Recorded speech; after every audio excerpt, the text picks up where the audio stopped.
Amin, amin, amin, Rabbal Alamin. Alhamdulillah, bersyukur kita kehadrat lagi kerana dengan limpah kurnianya dapat kita berkumpul sama-sama dalam sesi webinar bertemakan Feed Forward siri yang pertama dengan tajuk Teknik Senaman dan Kaedah Latihan Kecergasan. Selamat datang dan ribuan terima kasih diucapkan kepada semua hadirin kerana sudi meluangkan masa menghadirkan diri ke sesi webinar ini. Dan sebelum saya memulakan sesi webinar ini, izinkan saya memperkenalkan diri saya. Nama saya Nur Zarina Hanim binti Mas'ud, merupakan penolong penaftar kanan Pusat Sukan yang akan menjadi moderator pada hari ini. Dan saya ingin merakamkan ucapan ribuan terima kasih kepada pihak sukan, Pusat Sukan kerana memberi kepercayaan untuk menjadi pengacara majlis bagi program ini. Baiklah, suka untuk saya terangkan sekali lagi atur cara ataupun panduan webinar ini.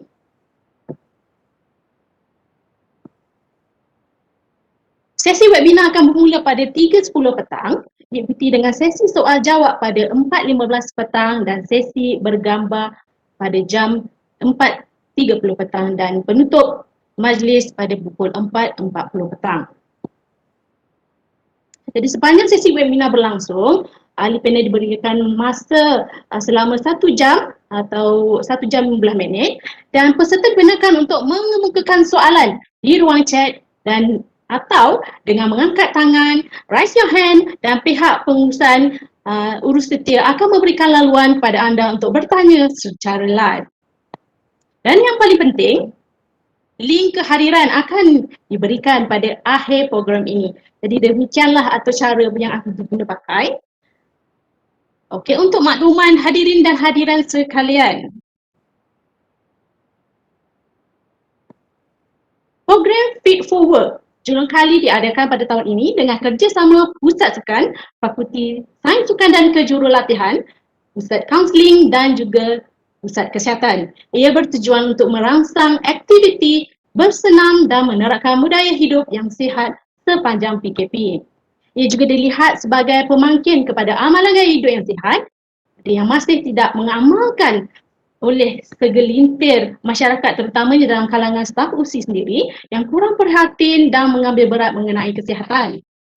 Komitmen UPSI terhadap program sukan staf sebegini adalah bercorak kompetitif di samping untuk meningkatkan tahap kesihatan, kecergasan dan mengeratkan perpaduan dalam kalangan kaki tangan UPSI. Selain itu, matlamat program ini adalah untuk meningkatkan motivasi untuk terus kekal dalam program kecemerlangan melalui konsep team building yang akan ditawarkan dalam program kecergasan berkumpulan seperti fitness bootcamp.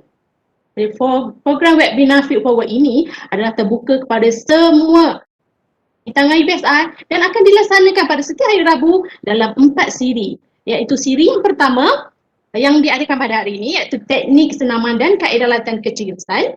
Siri yang kedua bertajuk Pemakanan Seimbang. Siri yang ketiga Amalan Gaya Hidup Sihat dan siri yang terakhir Obesity dan Disease Related with Obesity. Jadi hadirin sekalian, tanpa mengelengahkan masa, ingin saya memperkenalkan sedikit latar belakang ahli panel kita iaitu yang berusaha Dr. Ali bin Mat Nazalan, pensyarah kanan dan juga merangkap Timbalan Dekan Penyelidikan dan Inovasi Fakulti Sains Sukan dan Kejurulatihan Universiti Pendidikan Sultan Idris yang baru saja dilantik. Tahniah saya ucapkan kepada doktor. Beliau berasal daripada Batu Korang Perak, mendapat pendidikan dalam ijazah sarjana muda Sains Sukan dengan kepujian pada tahun 2012 dan sarjana Sains Sukan pada tahun 2014 di UiTM.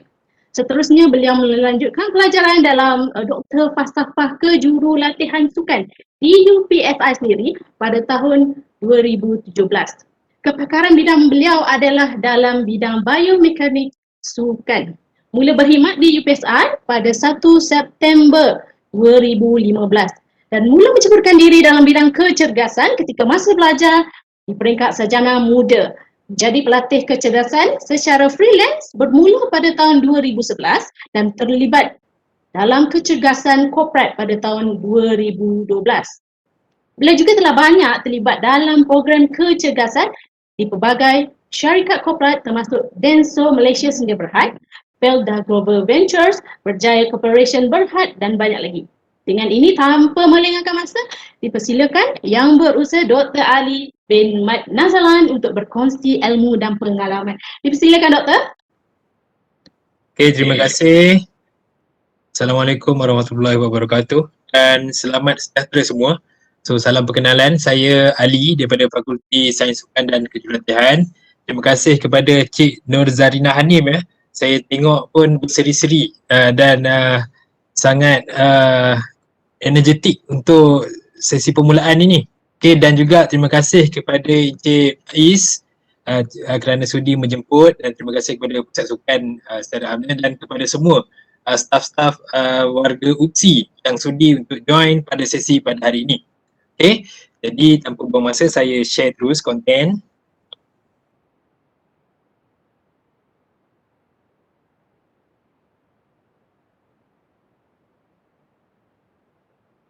Alright, okay. So hari ini saya akan bercakap mengenai teknik senaman dan kaedah latihan kecergasan. Okay, selalunya sekarang ini apabila banyak sangat jenis P yang ada, PKP, PKPP dan macam-macam P lagi lah. So ramai yang duduk di rumah dan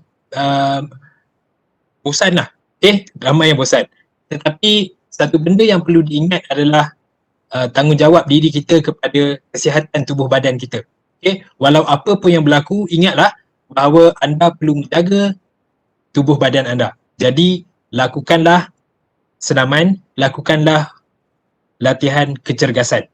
Okay, so sangat mudah untuk melakukan senaman. Semua orang boleh lakukan latihan, tetapi persoalannya sekarang, adakah teknik yang dilakukan itu betul ataupun tidak? Sebab harus diingat dalam kepala, sekiranya senaman itu dilakukan dengan teknik yang betul, maka ia akan memberikan manfaat yang sangat bagus. Okay? Tetapi sekiranya teknik senaman itu tidak dilakukan dengan betul, kemungkinan ia boleh memberikan efek dari segi kecederaan. Okay? Jadi teknik senaman sangatlah penting dalam melakukan satu latihan kecergasan. Okay? Dan disebabkan itulah saya ucapkan terima kasih kepada Pusat Sukan, tahniah kepada Pusat Sukan kerana menganjurkan program ini Fit for Work. Okay, program ini Fit for Work ini maksudnya untuk staff-staff semua cergas. Fit itu adalah cergas. Jadi program ini akan dipimpin oleh Pusat Sukan dan kita akan ada 4 orang instruktor daripada Fakulti Sains Sukan yang telah belajar mengenai teknik senaman, yang telah belajar tentang kaedah latihan kecergasan. Maka saya yakin bahawa mereka akan menunjuk ajar dan memberikan saya akan guide mereka untuk memberikan satu jenis program yang baik untuk semua. Okay. So first kali kita lihat kepada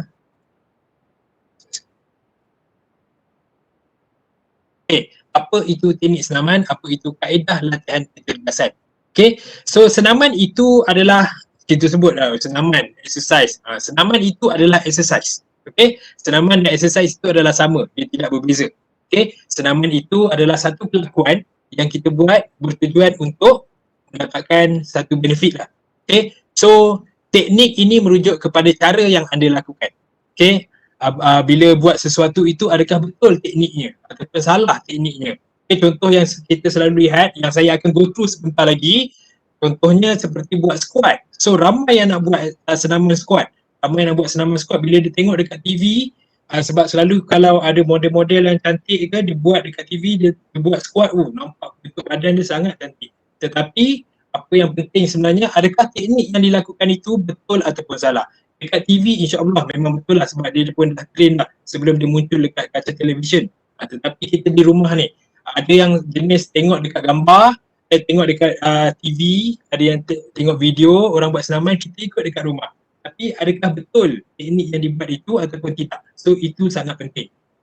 Macam saya kata tadi, kalau betul tekniknya, alhamdulillah, bagi benefit. Tapi kalau salah tekniknya, itu yang merisaukan. Tak dapat benefit, takut-takut injured pula. Okay, and then kita ada kaedah latihan kecergasan. So apakah jenis latihan yang boleh dilakukan? So sebenarnya senaman ini terkandung di dalam satu latihan. So kalau anda selama 6 minggu ni kita akan panggil latihan, dan latihan kecergasan itu adalah latihan untuk meningkatkan kecergasan. So apakah itu kecergasan? So kecergasan itu definisinya adalah maksud readiness, kesediaan. Kesediaan untuk apa? Kesediaan untuk melakukan sesuatu yang penting ataupun yang penting, sama ada untuk berjaya dalam sukan ke, berjaya dalam melakukan sesuatu skill, kemahiran, ataupun berjaya untuk bersedia dalam satu kecemasan. Contohnya lah, okay, contohnya andai kata anda masuk ke hutan, tiba-tiba nampak beruang. So beruang kejar. Adakah anda mempunyai kelajuan yang cukup untuk anda berlari pantas, mengelakkan daripada ditangkap oleh beruang itu? Okay, ataupun kalau kita tengok, kalau orang kata kalau ada gajah atau buaya kejar, kita kena lari zigzag. So lari zigzag, kita tak boleh lari lurus, sebab kalau lari lurus confirm dia dapat punya. So lari zigzag, tengok dalam kartun ke apa ke, lari zigzag. Adakah anda mempunyai agility untuk menumpah arah dengan cepat? So itu satu soalan lagi. Ataupun susah sangat kita nak panjat pokok. So adakah anda mempunyai kekuatan? Atau adakah anda mempunyai daya tahan otot untuk panjat pokok itu? Okay, so itu adalah sedikit mengenai teknik selaman dan kaedah latihan kecergasan. Okay, dan kita pergi kepada, sebelum kita nak plan kita punya latihan ini, terdapat beberapa prinsip yang kita kena ingat mengenai, kita kena tahu tentang latihan ini. Okay, dan prinsip-prinsip latihan ini harus diambil berat, sebab kalau kita tak follow, kalau kita tak fahami benda ni, kita takut apa yang kita nak tu kita tak capai. Okay, contohnya kita tengok prinsip yang pertama, iaitu specificity. So apa yang anda akan dapat pada penghujung siri latihan adalah berdasarkan kepada apa yang anda buat ketika latihan. Okay, apa yang dilatih, itulah yang anda akan dapat. Jadinya apa yang anda nak, mestilah latihan program itu spesifik untuk mencapai apa yang anda mahukan. Contohnya, sekiranya anda training ini untuk meningkatkan muscle mass, meningkatkan jisim otot. So jadi latihan yang harus diprogram itu, latihan yang dirancang itu mestilah latihan untuk meningkatkan hypertrofi, meningkatkan jisim otot. Okay, kalaulah nak kuruskan badan, nak buang lemak, so latihan itu mestilah spesifik untuk buang lemak. Okay, dan macam-macam lagi lah. Kalau anda nak contoh kata anak anda nak masuk acara 400 meter, so trainingnya mestilah untuk dia lari laju untuk 400 meter. Okay, so itu kita panggil spesifik. Okay, dan spesifik ini sangat luas. Kalau dalam sukan lain, kalau untuk anda punya aktiviti harian lain. Okay, kalau untuk sihat-sihat biasa je, saya nak exercise untuk sihat-sihat biasa je. Jadi dia punya pemilihan senaman itu tak adalah terlalu rigid. Okay, kepada kita kena buat ini, kita kena buat ini, kita buat ini. Tapi nanti apa yang saya nak katakan ni, apa yang saya katakan ini, dalam latihan anda nanti kita akan masukkan macam-macam aspek. Okay, macam-macam aspek supaya anda akan capai apa yang diingini. Dan saya yakin sebenarnya dalam yang sertai program ini, kebanyakannya of course dia nak kurangkan lemak dalam badan, and then dia nak, kalau boleh nak badan tu cantik sikit lah, nampak keras, bila pegang keras sikit. Okay, so then kita pergi kepada prinsip yang kedua, iaitu tambah beban. Okay, so di dalam latihan kita, walau apa pun senaman, apa pun latihan yang kita lakukan, sekiranya kita ingin mendapatkan benefit, pastikan ada nilai, ada unsur tambah beban. Okay, contohlah kata kalau kita training, kita buat dekat rumah. Kat rumah sekarang ni, contohlah sebelum ni selalu pergi gym. Bila datang masuk rumah, so adakah kita dapat train macam sama dekat gym? So mungkin susah sebab alatan tak ada. So apa yang kita boleh buat? Kita asyik train, buat push up banyak kali dah. Selalu buat push up, buat 30-40 kali pun dah tak penat dah. So apa yang kita boleh buat adalah kita tambah beban dekat atas tubuh kita lah. So contohnya apa? Panggil anak kecil lagi, baby, naik atas. Okay, baby naik atas kita, buat pergi. Okay, and then lepas berapa bulan, anak ini tak cukup ni, ini beban ni mudah ni, so kita kena tambah lagi anak yang lain. So anak yang lain ada naik atas berat, and then bila tak cukup lagi, then panggillah isteri kesayangan ataupun suami kesayangan ataupun siapa-siapalah yang berat, duduklah kat belakang. Okay, kalau susah sangat mungkin panggil jiran di sebelah, tapi tak boleh sekarang COVID Okay, so kalau kita nak increase, kalau kita nak dapatkan sesuatu yang kalau kita nak dapatkan benefit, so mesti ada unsur tambah beban. Okay, tambah beban ini bukan sahaja merujuk kepada berat sesuatu, tapi juga kalau macam contoh kata kita lari. Okay, kalau kita lari, hari ini mungkin lari 3 kilometer lah contoh. 3 kilometer, target masa kita berapa? 20 minit. Okay, cuba try minggu depan kita kurangkan dia kepada 19 minit setengah. So kita tambah beban dengan cara kita tambah dia punya kelajuan. Okay, ataupun hari ni mungkin lari 3 kilometer, berapa hari lagi, berapa minggu lagi kita mungkin tambahkan kita punya beban itu kepada 4 kilometer. So dia tambah dia punya jarak pula. Okay, dan macam-macam lagi jenis yang ada dalam tambah beban ini. Dan ingat, tambah beban ini mesti beransur-ansur. Okay, tak boleh lah hari ini kita buat 3 km, itu je kemampuan kita. Minggu depan terus pergi 10 km. So tidak digalakkan lah, sebab ia boleh bagi stres. Satu, sebab tak capai, dia stres, tak nak buat exercise dah, terus rasa tak best lah sebab dah tak capai dah apa yang kita nak. Okay, mesti beransur-ansur. So beransur-ansur maksudnya hari ni 3, minggu depan tu kalau boleh 3.5 ataupun 4. Janganlah terlampau tiba-tiba pop zoom 2 kali ganda. Boleh lah, lain lah kalau dulu memang atlet and then dah memang sebenarnya dah boleh biasa lari setakat half marathon 21 km tu no problem. So minggu pertama ni mungkin dia akan train biasa-biasa dulu, then sebagai macam warm up lah, then next week tu dah boleh pergi sangat jauh. Okay, itu tak ada masalah. Okay, dan kita pergi kepada keterbolehbalikan. Okay, setiap apa yang anda lakukan apa-apa jenis senaman, latihan atau apa-apa saja, ada prinsip keterbolehbalikan, prinsip reversibility, yang mana dalam prinsip ini sekiranya anda meninggalkan senaman itu dalam beberapa hari, dalam beberapa tempoh jangka masa, benefit yang anda dapat itu boleh kembali kepada asal. Okay, maksudnya kalau hari ni anda train katakanlah angkat berat ataupun lari jauh, so dah dapat benefit tu, tapi bila ditinggalkan dalam contoh kata 3 hari, sebab ada research tunjukkan, kajian menunjukkan 48 jam ke 32 jam, sekiranya ditinggalkan terus, tak ada apa-apa, dia akan kembali kepada asal. Jadi sebab itulah kita kata latihan ini mesti konsisten. Sikit-sikit pun tak apa, janji konsisten. Sebab saya percaya kat sini bukannya terlalu fokus kepada prestasi, kebanyakannya fokus untuk cergas, okay, untuk sihat. Okay, so latihan ini biar sikit-sikit tapi dia konsisten. Daripada kita train hari ni, 3 minggu lagi baru train balik, tu dah memang akan jadi efek reversibility, keterbolehbalikan. Okay, dan okay, dalam latihan juga kita akan selalu kaitkan dengan salah satu pengukurnya adalah frekuensi, okay, iaitu kekerapan anda lakukan latihan. Okay, bila kita sebut frekuensi dalam latihan ini, selalunya kita rujuk kepada per minggu. Contoh kata seminggu kita train 2 kali, seminggu kita train 3 kali. Okay, kita tak ada sebut train, saya train 20 kali setahun.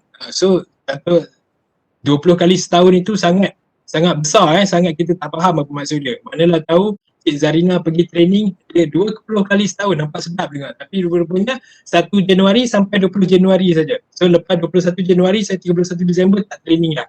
Bukan itu yang kita nak masukkan dengan frekuensi. Frekuensi ni kita selalu rujuk kepada per minggu. Sebab kenapa kita sebut per minggu, kita boleh agak adakah dia akan jadi keterbolehbalikan ataupun tidak.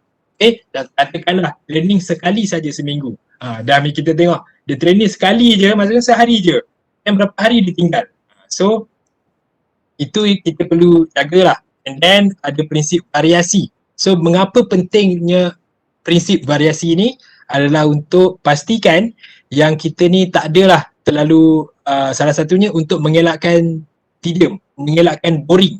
Okay, kita tak nak boring, buat latihan ini, latihan itu, latihan ini, so jadi lagi best. Ataupun ada setengah orang, terutamanya wanita, golongan wanita ini sebenarnya dia lebih suka kalau training ni ada macam Zumba, ada training yang fun-fun ataupun group training. Kebanyakan wanita memang macam tu, dia memang suka sesuatu yang lain daripada yang lain. dia memang suka latihan ini pelbagai. Kalau macam lelaki ni, dia selalunya dia lebih serius ke latihannya. Kalau boleh nak spesifik, nak individu, nak one on one dengan coach tu kalau boleh. Tapi itu bergantung juga kepada individu. Setiap apa yang kita lakukan tidak semestinya semua orang sama. Ada orang yang buat latihan dia terus dapat benefit dia cepat. Ada orang yang lambat. Ada orang selalu kalau macam lelaki ni dia selalu sebut pasal six pack. Dekat dia punya apps tu dia kata nak buat six pack. Ada orang buat sikit aja dah muncul dah six pack tu sebab memang dia dah ditakdirkan lemak dekat dia punya bahagian abdomen tu memang sikit. So ada orang pula training banyak kali pun buatlah sit up, pull up banyak-banyak macam mana sekalipun memang dia takkan nampak six pack tu sebab dah memang untuk dia memang banyak lemak dekat bahagian abdomen tu. Jadi semua ini adalah bersifat individu. Ada orang yang hebat dalam cardiovascular endurance, lari jarak jauh, ada orang yang hebat dalam kekuatan, ada orang yang hebat dalam daya tahan, ada orang bagus dalam kelajuan. So efek itu berbeza-beza. So itu adalah prinsip latihan yang harus diketahui lah. Sebelum itu, mengapa pentingnya untuk tuan-tuan puan-puan semua mempunyai pengetahuan dalam latihan ini. Ataupun kalau boleh, kalau dalam program ini kita ada instruktor. Mengapa pentingnya? Sebabnya kita takut apa yang anda inginkan tak dapat. Contohlah kata ada seorang yang nak dia punya otot belakang dia kuat. Dia nak otot belakang dia kuat sebab dia rasa lembek sangat. Dia nampak jadi macam ni. So dia rasa lembek ke belakang dia jadi macam ni. Dia rasa macam bongkok sikit. So apa yang dia perlu lakukan? So untuk kalaulah seorang coach ataupun diri sendiri tak tahu tentang senaman, dia dalam kepala otak dia, oh ini mungkin dekat atas badan, kita buat push up dia banyak kali. Buat push up banyak kali. So apa yang akan berlaku? Bila buat push up banyak kali, so push up ini adalah untuk otot dada, chest.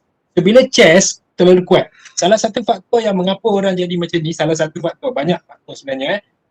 Salah satu faktornya mungkin adalah kerana julat, ratio kekuatan di antara chest dengan bahagian belakang itu besar. Chest ini sangat kuat berbanding dengan belakang. Bila kita buat banyak push up, so dia akan lagi kecut lah. Jadi macam tu. So apa yang perlu dilakukan sebenarnya adalah latihan untuk menguatkan otot belakang. So macam mana nak latih otot belakang? So otot dekat sini kita ada otot yang kita panggil latissimus dorsi, rhomboid, teres major, macam-macam lagi otot yang ada. So apa yang kita boleh buat untuk belakang ini, kita nak agak sikit. So mungkin kita boleh lakukan senaman yang menarik.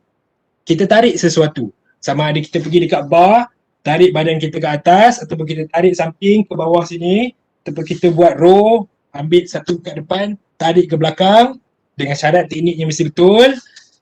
Dan kita akan kuatkan bahagian belakang kita. Dan lagi satu adalah di bahagian kita punya lower back, di bahagian spine kita, exercise itu. So contoh kata kita boleh buat exercise plank, bridging. Kita boleh buat apa-apa exercise yang menguatkan belakang kita supaya kita dapat nampak lagi smart lah berbanding daripada asal. Then kita pergi kepada kecergasan. So dalam kecergasan ini ada beberapa perkara. Dalam kecergasan selalunya ramai orang salah konsep. Ramai orang yang kata kalau seseorang itu dapat lari 10 km tanpa henti, fitnya dia ni, berbanding seorang lagi yang lari 2 km dah pancit. Yang 10 km ni lagi fit daripada 2 km ni. Tapi bila pergi dekat padang, bila pergi dekat track, yang lari 2 km pancit ni, dia punya speed 100 meter lagi laju ya daripada yang tadi, yang 10 km lari tak penat tu. So fitness ini, kecergasan ini sebenarnya bukan hanya merujuk kepada berapa jauh anda boleh lari, berapa lama anda boleh tahan. Sebab kecergasan ini ada dia punya komponen dia. Komponennya ada 11. Yang selalu orang salah sangka adalah seseorang itu kalau dia mampu berlari lama, dia lagi fit daripada orang lain. Sebenarnya tak. sebab itu hanyalah salah satu saja daripada komponen iaitu cardiovascular fitness. Okay? Dan kalau dia lagi laju, dia boleh dikatakan fit juga tapi dari segi kelajuan. Okay? Jadi apa yang akan apa yang akan instruktor-instruktor kita tunjuk nanti ataupun berikan senaman, program senaman itu nanti insyaAllah akan cover seberapa banyak fitness yang ada, seberapa banyak komponen-komponen fitness yang ada. Okay, kita pergi kepada komponen fitness yang pertama iaitu komposisi tubuh. So dalam tubuh anda ini, contohlah kata berat 100 kg, so 100 kg itu dibuat daripada apa? So kita nak tahu benda tu. Adakah ianya dibuat daripada lemak, tulang, otot, ataupun jumlah air yang berlebihan? So itu yang kita nak tahu. Okay? Dan selalu orang tersilap bila buat satu program, dia akan ukur keberkesanan program itu melalui penurunan berat badan. Okay, penurunan berat badan. Dia turun 10 kilo, yang ini turun 5 kilo. Adakah itu lagi bagus? Tidak semestinya. Okay, kalaulah kita compare, ada seorang tu berat dia 150 kilo. Okay, seorang lagi beratnya 60 kilo. Okay, dua orang 150 dengan 60. 150 ni dapat turun 10 kilo. So dia jadi 140. 60 ni dia dapat turun 5 kilo je. So dapat jadi 55 kilo. So yang mana lagi bagus? Kita tak boleh cakap yang 150 kilo ni lagi bagus. Sebab dia punya percentage itu hanya 10 per 160. 10 per 160 darab dengan 100 lah, berapa percentage-nya. Yang lagi satu pula dia turun 5. Tapi ingat 5 tu daripada 60 berat badan dia. So tidak semestinya keberkesanan itu dinilai daripada segi kuantiti berat badan yang turun. Okay? Dan kuantiti berat badan yang turun itu pun kita kena spesifikkan lagi, adakah lemaknya yang turun, adakah ototnya yang semakin berat ototnya yang semakin kurang. So itu juga tak bagus sebenarnya. Sebab apa yang kita mahukan adalah lemak itu yang sebenarnya yang kita nak turunkan. Otot ni kalau boleh kita maintain ataupun kita naikkan. Okay? So dan lagi satu, tidak semestinya dia merujuk kepada tidak semestinya merujuk kepada berat badan, sebabnya kalau kita buat latihan beban, latihan yang melibatkan kita angkat berat atau apa, dia akan meningkatkan kita punya berat otot. Okay? Kena ingat berat otot ini plus minus. Dia punya berat dia adalah lebih dari 2 kali ganda daripada lemak. Okay? Sekiranya anda kurang lemak tapi otot tu naik, memang berat anda akan naik. Sebab otot itu memang dia lagi berat daripada lemak. Okay? Jadi tidak semestinya kita hanya melihat kepada berat badan sahaja. Okay? Banyak aspek lain lah. Dan lagi satu, kalau kita nak cakap pasal komposisi tubuh, berat badan apa ni semua, lagi satu masalahnya adalah adakah barang yang anda guna untuk mengukur berat anda itu adakah betul, adakah tepat ataupun tidak. Sebab aku banyak masalah sekarang ni. Contoh macam ni lah, macam scan. Pergi scan kat kedai ni 36. Pergi scan dekat platform ke apa, dapat 37. Terus tak dapat masuk kedai. So dia bergantung kepada alat yang anda guna. Kalau tepat, tepatlah dia. Kalau tak tepat, menipulah dia. Okay? Jadi banyak benda yang perlu difikirkan lah. So tengok balik adakah benda tu konsisten. Naik berapa kali, naik sekarang, okay, tunggu lepas berapa saat, naik balik. Tengok tepat tak. Kalau tak tepat tu ada problem lah tu. Dia punya dia punya reliability, dia punya ataupun mungkin ketepatan tu kita kena ukur dengan benda yang lebih tepat lah. Okay. And then dekat fakulti kita, Fakulti Sains Sukan, kita ada machine in body. Saya tak pasti kat pusat sukan ada ke tidak, tapi dekat fakulti kita ada machine in body, dan machine ini boleh mengukur, anda boleh lihat di skrin ini contohnya, tak nampak sangat lah, tapi dia boleh ukur berapa banyak lean body mass, body fat mass, weight berapa, skeletal muscle mass. Sekarang tak boleh lah. Dan kita tengok dekat right arm, dekat bahagian atas, dekat bahagian kiri, kanan kiri, lepas tu yang bawah pula dekat bahagian kita punya abdomen, bahagian core pula, kita boleh tengok nilai dia. Ada setengah tu saya tak pasti dekat sini ada ke tak. Dia boleh tengok dekat bahagian kita punya gluteus, dekat kita punya pinggul. So berapa banyak lemak yang ada kat situ, berapa banyak otot yang ada kat situ. Jadi bila kita buat screening ni, kita boleh nampak dekat bahagian mana yang sebenarnya kita kena fokus lebih. Ada setengah orang yang selalu exercise sebelah kanan aja, aktiviti apa semua buat sebelah kanan, dia akan mempunyai lebih otot di bahagian kanan dan kurang lemak di bahagian kanan juga berbanding di bahagian kiri. Bahagian kiri dia ototnya kurang, lemaknya lebih. So itu yang selalu berlaku. Dan kebanyakan lah semua, kebanyakan subjek yang kita, kebanyakan individu yang datang, kita buat test, kebanyakannya memang mengalami masalah di bahagian core, di bahagian perut. Di bahagian perut ni terlalu banyak lemak yang ada. Okay, jadi itu adalah antara fokus yang kita kena, antara benda yang kita kena fokus lah. Okay, jadi kalau mungkin satu hari nanti kita boleh ada satu program yang kita boleh libatkan, sebab mesin ini mahal juga sebenarnya, tapi di fakulti kita ada, alhamdulillah.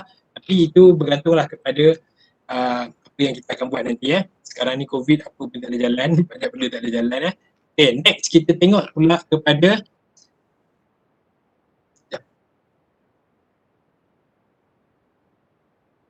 next kita tengok pula kepada daya tahan kardiovaskular.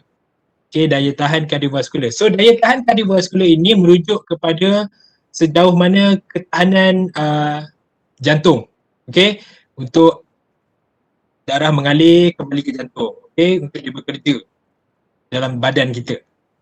So daya tahan kardiovaskular ini selalunya diukur dari segi apa lama kita boleh bertahan dalam melakukan sesuatu aktiviti. Contohnya lari berapa jauh, lari berapa lama, basikal, swimming. Antara latihan yang kita selalu lakukan inilah, lari, cycling, swimming.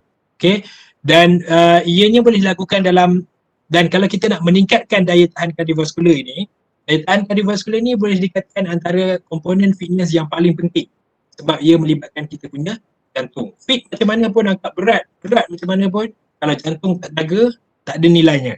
Ingat, jantung adalah antara benda yang paling penting untuk dijaga. So untuk kita dapatkan daya tahan kardiovaskular, kita boleh trainingnya secara continuous ataupun interval. Secara berterusan ataupun secara jeda, secara henti-henti. Mudahnya lah.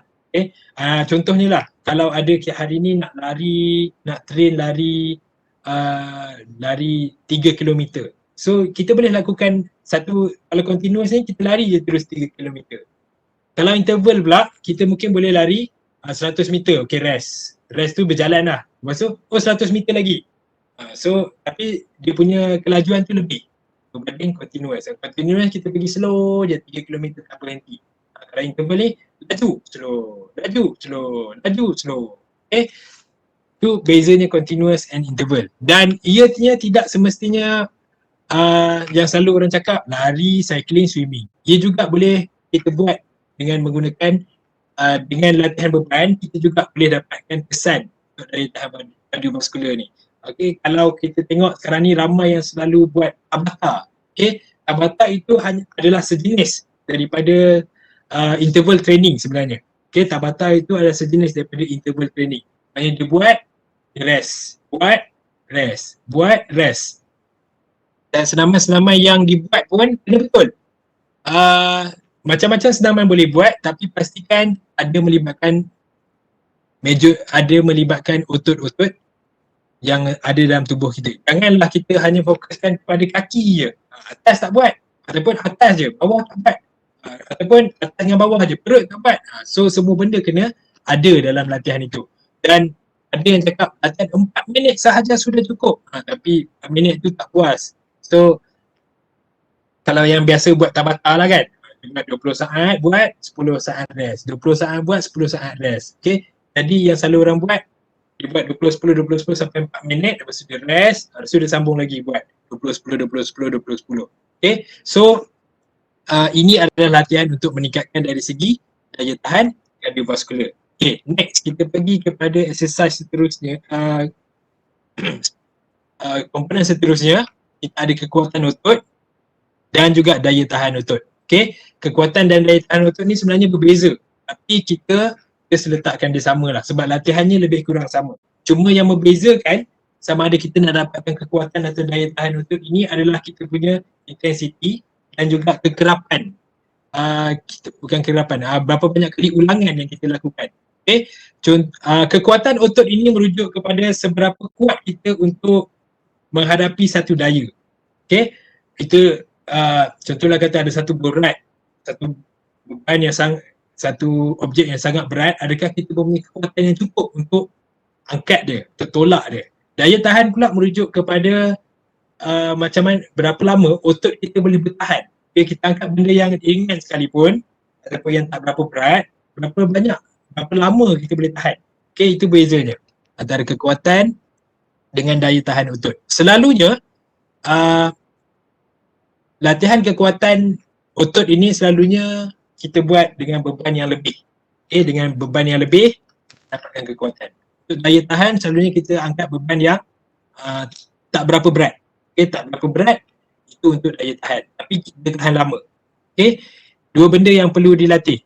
Nak buat kekuatan je, daya tahan tak nak. Dia kena praktis dua-dua. Okay, sebab dua-dua ada benefit masing-masing. Okay, jadi yang selalu kita pergi gym, kita ada dumbbell. Okay, kita boleh angkat dumbbell. Ini orang panggil dumbbell. Kita ada juga barbell, okay, dumbbell, barbell. Dan selain itu, kita juga boleh menggunakan tayar ni untuk lakukan senaman. Okay, tapi kat rumah tahulah susah nak buat benda-benda macam ni. Okay, kita juga ada tali boleh juga buat. Dan macam-macam lagi lah.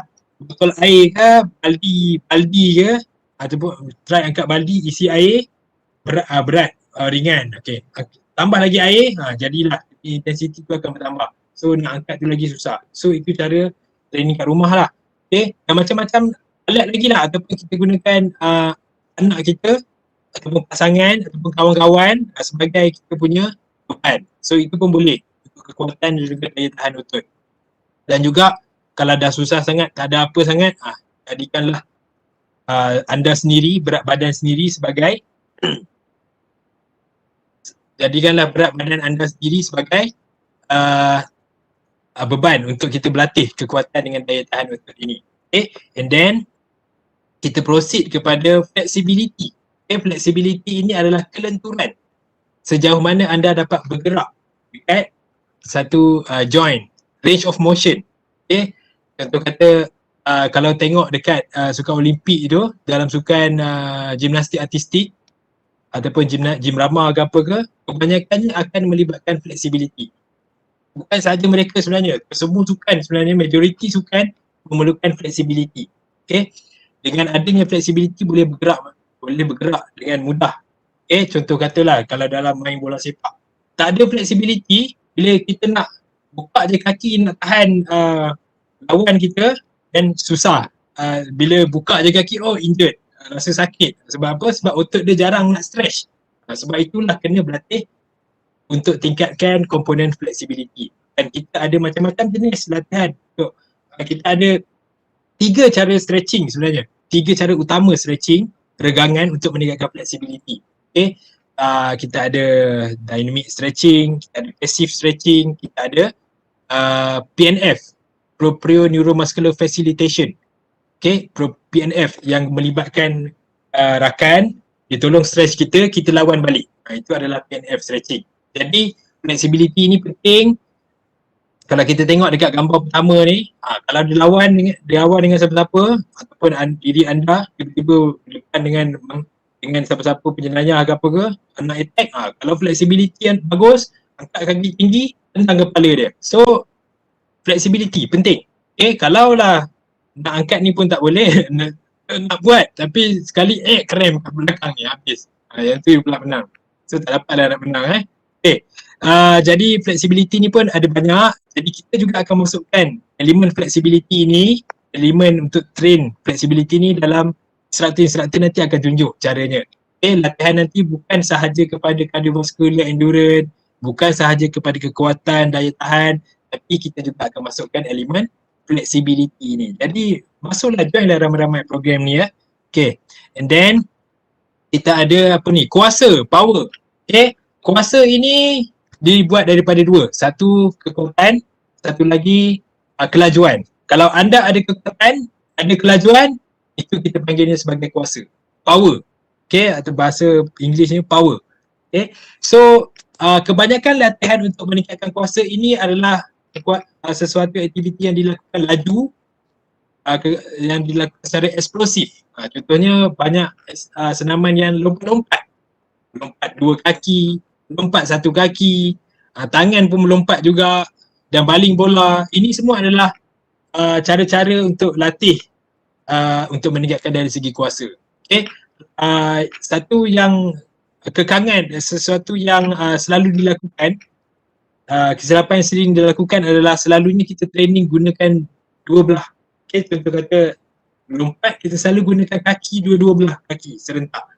Cuba juga masukkan training yang menggunakan hanya satu kaki, lompat kiri kanan. Sebab kalau dua kaki saja sebenarnya ada kajian menunjukkan bahawa kalau dua kaki kita akan cenderung lebih menggunakan kaki sebelah dominan berbanding dengan bukan dominan. Jadi kita kena juga training kaki asing. Okay, kanan dulu, lepas tu kiri pula. Sebab katakanlah kebanyakan orang dominan kanan, ada yang dominan kiri juga, tapi kebanyakan dominan kanan, dia akan banyak menggunakan kaki kanan dia ataupun tangan kanan dia untuk buat satu exercise. Termasuk juga macam yang tadi exercise untuk kuatkan kekuatan tadi tu, angkat berat. Angkat berat, dua-dua tangan ni kita akan lebih cenderung untuk menggunakan kanan sebenarnya berbanding kiri. Jadi kena ada juga training yang kanan, angkat kanan, lepas tu kiri. Itu kita panggil sebagai unilateral versus bilateral. Okay.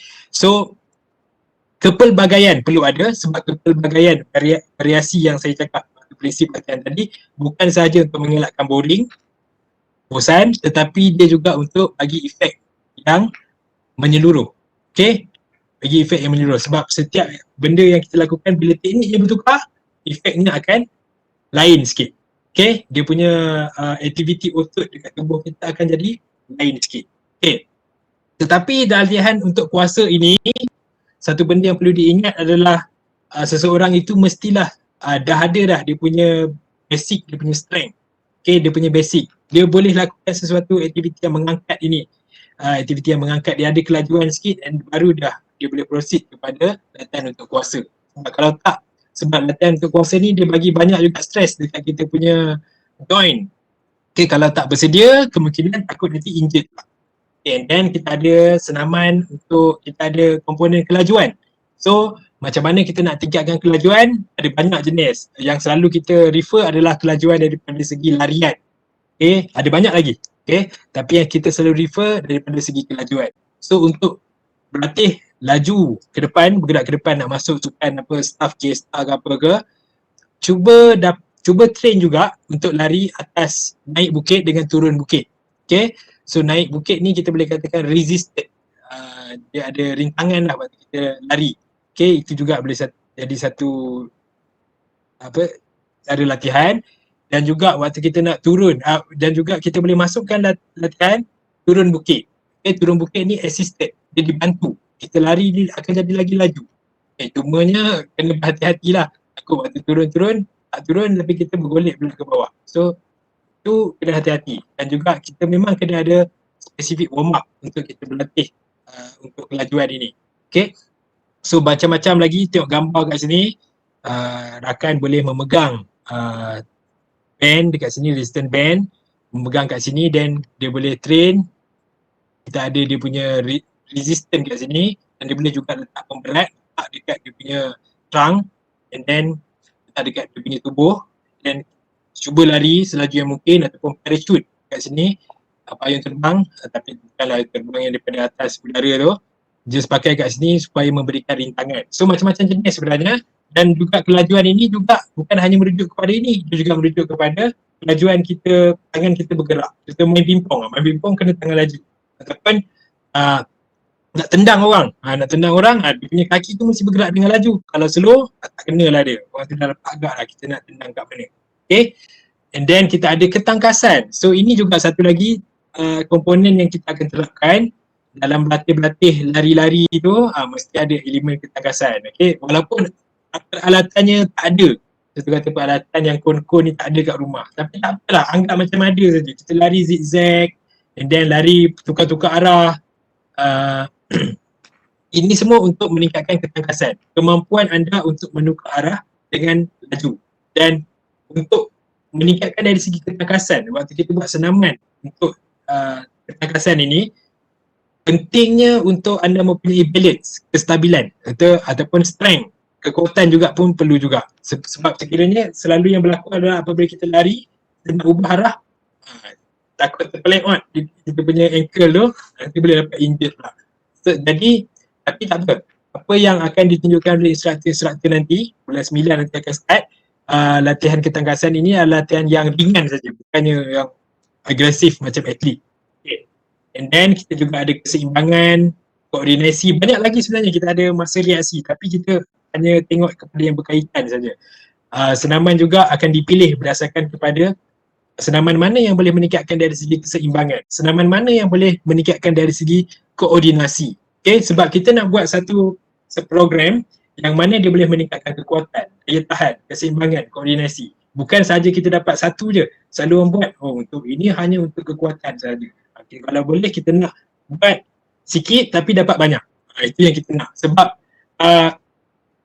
ramai staff siapa-siapa je lah, dia masa dia tak cukup untuk nak buat senaman yang begitu panjang. Jadi kita cadangkan untuk buat satu yang simple tapi benefit dia banyak. Okay, so ini adalah contohnya, kaki sebelah kiri, tangan kanan, okay, dan dia dapat balance, dia juga dapat coordination. Okay, and then kali ni dan seterusnya, saya akan tunjukkan beberapa contoh kesalahan dalam senaman-senaman yang sering dilakukan di rumah lah. Okay, senaman-senaman melibatkan tubuh badan sebagai kita punya beban. Okay. Contoh teknik senaman, kita pergi kepada exercise pertama. Saya hanya akan tunjukkan 3 saja hari ini. Okay, tapi yang ini ada dia punya jurnal sikit. So nampak macam saintifik sikit. Tapi anda hanya ambil yang bahagian-bahagian praktikal je. Okay, untuk push up, selalu kita buat push up ataupun kita panggil pumping. Okay, untuk push up ini, ada kajian yang menunjukkan, okay, kalau biasa pergi gym, kita selalu angkat beban. Okay, angkat beban. So bila sampai kat rumah je kena buat push up berat badan sendiri. So okay ke tak? So puas ke tak? So ini bagi siapa yang selalu pergi gym lah. Okay, ada kajian menunjukkan bahawa kalau kita buat push up, tubuh badan kita, kalau kita buat push up macam gambar pertama ni, dia lebih kurang sama macam kita angkat 69% daripada berat badan kita. Andai kata berat kita 100 kg. So kalau kita buat push up macam ni, kita sedang mengangkat 69 kg. Okay, kalau perempuan pula, selalunya dia letakkan lutut dekat bawah. Dia buat push up, dia letakkan lutut dekat bawah. Okay, so hasil daripada kajian juga menunjukkan bahawa kalau anda kata perempuan itu beratnya 50 kg lah, 100 lah senang, 100 kg senang kira. 100 kg, so dia lebih kurang angkat 49 kg berat badan dia. Okay, kalau letak lutut dekat bawah. So kalau lutut dekat atas macam ni, macam lelaki ni buat 69 kg, 69%. Tapi sebab saya cakap andai kata dia seberat 100 kg.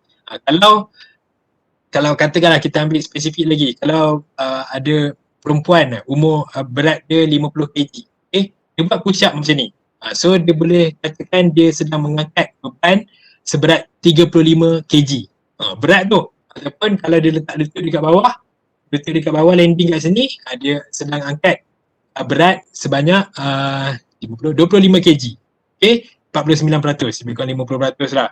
Okay, jadi senaman push up ini sesuai dilakukan. Jangan kata, tak best lah, tak ada angkat berat lah. Sebenarnya diri anda juga adalah berat. Tambah lagi, contoh kata ini 69 kg kan, tambah pula anak-anak kat belakang.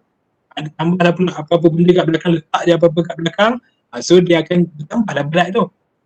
Okay, and then okay, kalau kita tengok gambar ni, susah sikit lah Okay, kita tengok gambar ni, bila kita buat push up, macam mana kita punya elbow tu, kita punya elbow angle, sudut kita punya siku, susah, tak ingat apa. Okay, sudut siku. Okay, sudut sikunya, adakah kita nak buat straight macam ini, ataupun kita nak buat dia lebih kurang 45 degree macam ini. So macam mana? So bila kita buat kajian, ada kajian, bukan saya buat lah.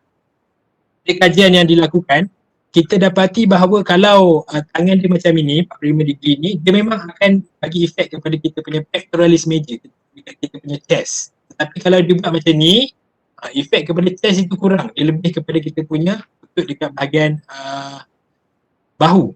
Okay, bahu. Tapi masalahnya adalah dia punya stress tu terlebih dekat kita punya shoulder joint. Okay, dekat shoulder tu terlebih. Okay, dan juga kalau kita buat dekat macam ini, dia punya joint, dia punya stress dekat kita punya shoulder dan juga elbow ni lebih tinggi daripada yang sepatutnya. Jadi sekarang ni kita nak improve kita punya, bila kita buat push up, senaman push up ini adalah untuk kita punya chest, dada. So pastikan kita buat teknik yang memang kena dekat dada. Okay, bukan dekat tempat-tempat lain yang tak berkaitan. Ada yang ramai yang buat macam ni sebenarnya. Sebab dia rasakan itu mungkin, sebab dia rasakan benda ni kalau kita buat lagi besar, lagi banyak kita akan dapat dekat kita punya chest. Tapi sebaliknya tidak. Aktiviti otot dekat chest anda, dekat dada anda tidak tinggi. Sebenarnya yang lagi tinggi ketika buat macam ini berbanding dengan gambar ini. Okay, and then kita tengok pula yang kedua. Okay, okay. Ini yang macam saya cakap tadi lah. Apabila anda lakukan elbow angle macam ini, banding dengan yang ini. Okay, yang ini, apa yang berlaku waktu gambar kedua ini, less pectoralis major and tricep brachii. Okay, tricep tu dekat belakang ni dekat belakang ni, pectoralis major tu dekat dada. Okay, kurang activation otot dekat situ dan juga lepas training berapa minggu, kurang improvement daripada segi kekuatan dan power. Okay, jadi teknik itu sangat penting. Sebab itu saya tekankan sekali lagi, teknik waktu kita buat latihan itu sangat penting. Dia nampak macam sama tapi dia tak serupa daripada segi dia punya efek dia. Okay, and then ada juga kajian yang tunjukkan dia bandingkan di antara angle elbow ni 90 degree, 60 degree, 45 degree. So yang mana yang lagi banyak efek kepada activation kepada kita punya otot yang kita nak, iaitu tricep dengan chest. So 45 degree ni adalah yang paling bagus. Next diikuti oleh 60 degree. Yang ini kurang bagus lah, tak bagus. Tak payah buat lah, buat antara dua ni je. Tapi lagi bagus yang ini. Okay. And then ada juga kajian yang dijalankan kita waktu kita nak buat push up tu, tangan tu macam mana? Macam ni ke? Macam ni ke? Macam ni. Waktu kita landing dekat lantai, macam mana? Straight macam ni ke? Macam ni ke ataupun macam ni? So benda kecil tapi sebenarnya ada efek. Ada dia punya ni. Hasil kajian menunjukkan bahawa sekiranya kita buat macam ini, jadi macam ni. Ada orang yang memang suka buat macam ni untuk apa? Dia katakan ini adalah diamond push up. So diamond push up tu okey lagi lah, tapi efek dia ada. Dia ada efek negatif juga sebenarnya. Dia akan berikan lebih daya yang kita tak mahukan yang berlaku dekat kita punya elbow. Kalau tak percaya cuba buat. Memang bila kita buat tu kita akan rasa stres dekat kita punya elbow. Bila kita buat tangan macam ni, waktu kita buat push up. Okay, sebaiknya adalah tangannya macam ini, bukannya macam ni. Okay. Then ada yang kata tangan tu besar lah, tangan tu kita buat seluas-luasnya. Ada yang kata kalau kecil lagi untuk tricep, kalau besar lagi untuk kita punya chest, untuk kita punya dada. Tapi ada cara yang lebih selamat sebenarnya. Okay, kita letakkan tangan kita dekat besar lebih kurang bahu ataupun besar sikit, and then kita hanya ubah daripada segi dia turun naik. Okay, contoh kata kalau kita nak fokuskan kepada dada, kita tengok ni permulaan dia. Waktu turun tu, kita punya daripada elbow ke perlahangan tangan ni, dia kurang bergerak. Yang bergerak ni kita punya shoulder ni akan ke depan. Shoulder kita akan ke depan, tak apa, nanti waktu instructor akan tunjuk nanti. Waktu dia bergerak ke depan, itu memang dia akan fokus banyak kepada anda punya chest. Jadi anda punya kelakuan push up tu akan jadi ke depan. Okay, diri anda akan gerak ke hadapan. Okay, ke bawah dan ke depan.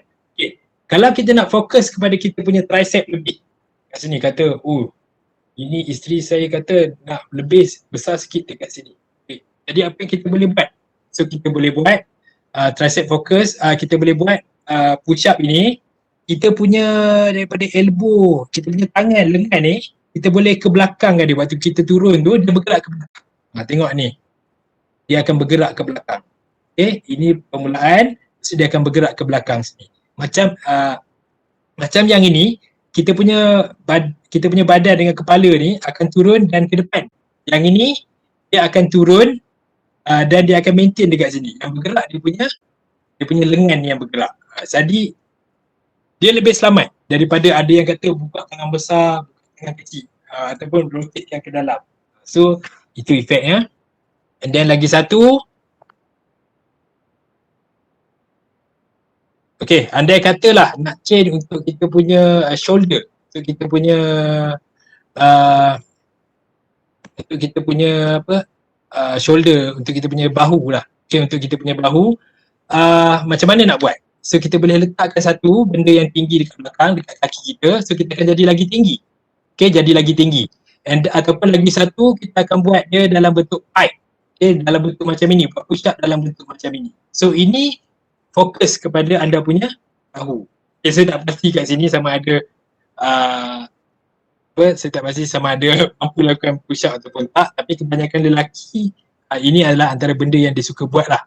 Okay, untuk perempuan pun boleh buat juga. Untuk perempuan boleh buat yang ini, cumanya lutut kat bawah.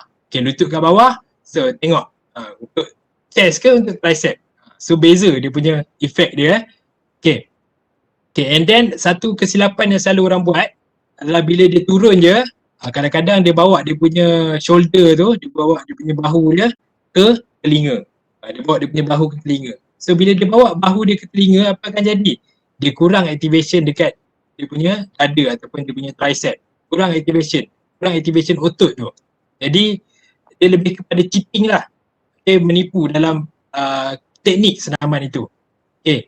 And then nak buat laju ke nak buat slow? Itu bergantung kepada anda. Sekiranya anda bukan daripada orang yang terlatih, sebaiknya buatlah dia slow. Jangan buat laju. Sebab sekiranya anda buat laju, dia akan jadi, dia akan tinggi dia punya stress, akan banyak force dekat anda punya elbow dan juga shoulder. Elbow lah paling banyak. Okay. Jadi kalau tidak terlatih, boleh buat slow dulu. Kalau dah memang terlatih dah, memang untuk performance, boleh buat laju, tak ada masalah. Sebab anda mungkin kecederaan tu mungkin susah berlaku lah sebab anda dah memang terlatih, tak ada masalah untuk buat laju. And then kita pergi pula senaman yang kedua, iaitu pull up. Okay, senaman pull up ini selalunya buat bila ada satu batang bar, bila ada bar ke atas kan kita nak buat. So satu benda yang saya nampak ramai juga staff yang berminat buat training pull up ni, pull up So pull up dengan chin up lah. Okay, ada yang katakan ini pull up ke chin up, pull up macam ni, chin up macam ni. Ada yang kata itu bergantung lah kepada anda nak makan apa pun. Janji kita tarik badan kita ke atas. Okay, so kat mana tangan ni kita nak letak? Besar ke, sederhana ke, kecil?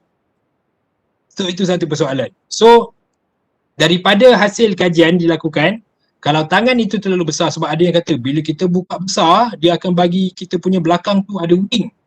Ada kepak kat belakang tu. Tapi bila kajian dibuat, tak ada pun. Dia hanya akan bagi stres lebih kepada kita punya joint dekat bahu. Itu ada stres yang terlebih kat situ. So, jadi itu perlu dielakkan. Okay?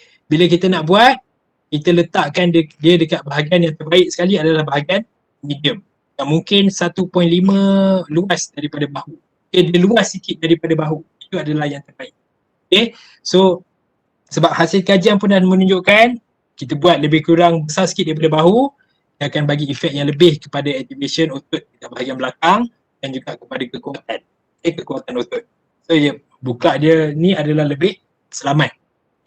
And then waktu kita buat pull up ini selalunya selalunya apa yang berlaku adalah kita terhuyung hayang.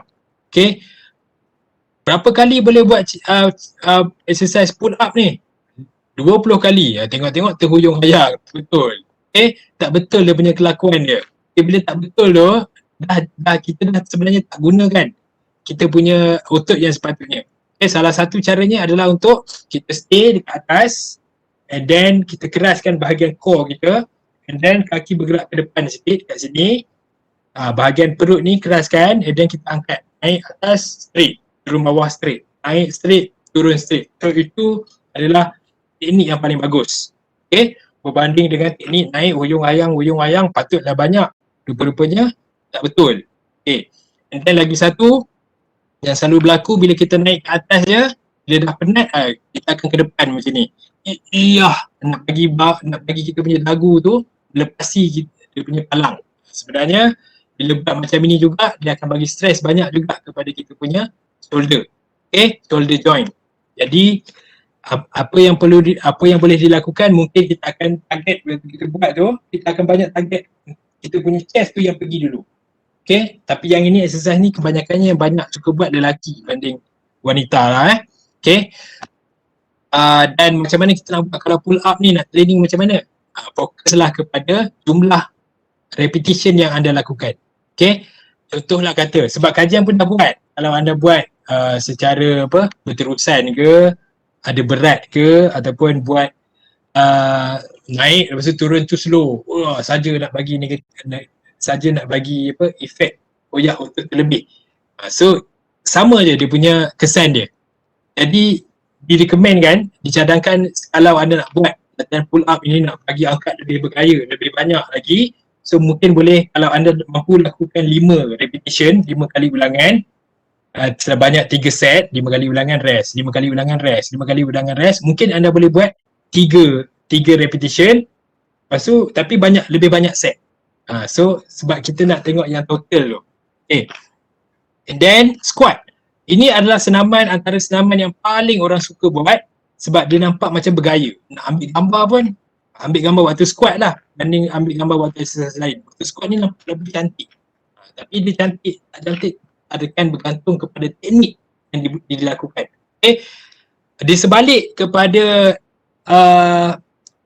benefit exercise squat ini kepada tubuh, kekuatan, exercise squat juga didapati antara senaman yang paling bagi yang risiko kecederaannya lebih berbanding angkatan-angkatan lain, berbanding deadlift, bench press dan others. Okay, sekarang ni kita hanya tengok tapi kita nak fokuskan kepada kita punya ni kan, berat badan sendiri, body weight exercise, sebab kat rumah tak ada berat-berat ni. Okay, so kebanyakan injury yang berlaku adalah dekat bahagian lutut dan juga di bahagian spine. Okay, lutut dan juga bahagian spine. Okay, so apa kesilapan yang selalu dilakukan adalah berlakunya butt wing. Okay, kita punya punggung ni jatuh ke bawah, dia dah relax kat sini. Bila dia relax kat sini, so stres banyak akan kena dekat anda punya tulang belakang ni. Okay, so yang sepatutnya dia tak jadi macam itu. So apa yang anda boleh lakukan, anda jangan lock anda punya ankle. Okay, ankle itu jangan lock, pastikan ankle itu bergerak. Okay, salah satu kesilapan yang selalu dilakukan adalah sebab kita selalu bila kita cakap pasal squat ini, ramai yang cakap jangan, pastikan lutut itu jangan melebihi ibu jari kaki. So itu sebenarnya memang basic command, major command yang kita berikan pada siapa-siapa yang nak berlatih. Memang kita nak cuba pastikanlah lutut itu tidak pergi terlampau jauh melebihi ibu jari. Tapi apa yang berlaku adalah bila dia rasa hati-hati dengan benda tu, punggung dia yang pergi belakang. So bila punggung dia pergi belakang, dia nampak dah apa yang akan berlaku waktu ni. So stres dia terpaksa banyak ditanggung oleh dia punya lower back, dia punya spine. So daripada kita nak buat secara teknik yang betul, sebab kita takut sangat lutut ni pergi lebih daripada ibu jari kaki, lala dapat injury kat tempat lain, Okay, sebenarnya hasil kajian yang menunjukkan bahawa lutut ini boleh sebenarnya melebihi ibu jari kaki dengan syarat ianya tidaklah terlampau jauh. Okay, kalau dia pergi lebih sikit daripada ibu jari kaki ni, no problem. Yang jadi masalahnya kalau terlampau jauh. So dan memang kita akan bagi arahan, pastikan lutut tidak melebihi ibu jari kaki. Itu sebenarnya adalah sebagai satu petanda supaya anda tidak waktu buat squat itu tak gerakkan lutut itu terlampau jauh daripada ibu jari kaki. So itu yang sebenarnya tujuan dia. Okay, tapi terlalu ramai takut sangat lutut ni jangan lebih. So lala dia jadi tonggek. So dia ditonggek, dapat injured tempat lain pula. And then bila nak naik, pastikan naik serentak, jangan ada naik sikit-sikit. Okay, so nanti ini semua yang saya bagi dalam gambar dan dalam slide ini adalah gambar saja. Tapi nanti InsyaAllah lah nanti kita punya instructor semua nanti akan tunjukkan teknik yang betul dalam video lah. So saya harap promote Pusat Sukan pula ni. Saya harap ramai lah yang akan join untuk program ini dan sama-sama kita betulkan kita punya teknik waktu buat senaman, dan semoga apa yang kita buat ini kita dapat benefit dan kuranglah risiko kepada kecederaan. Okay, jadi itu sahaja daripada saya untuk sesi perkongsian pada hari ini.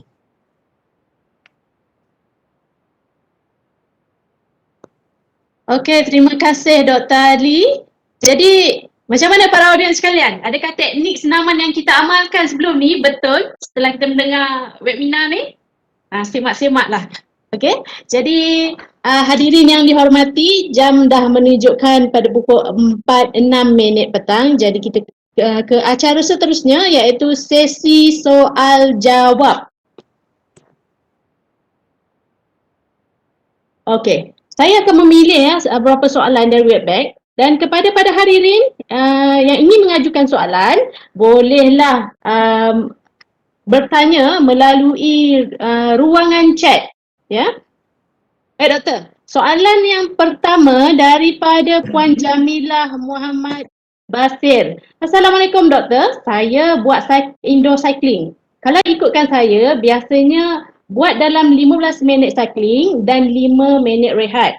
Buat dalam 2 atau 3 set. Kalau nak tambah beban, lebih kepada tambah masa kayuhan atau tambahan kilometer?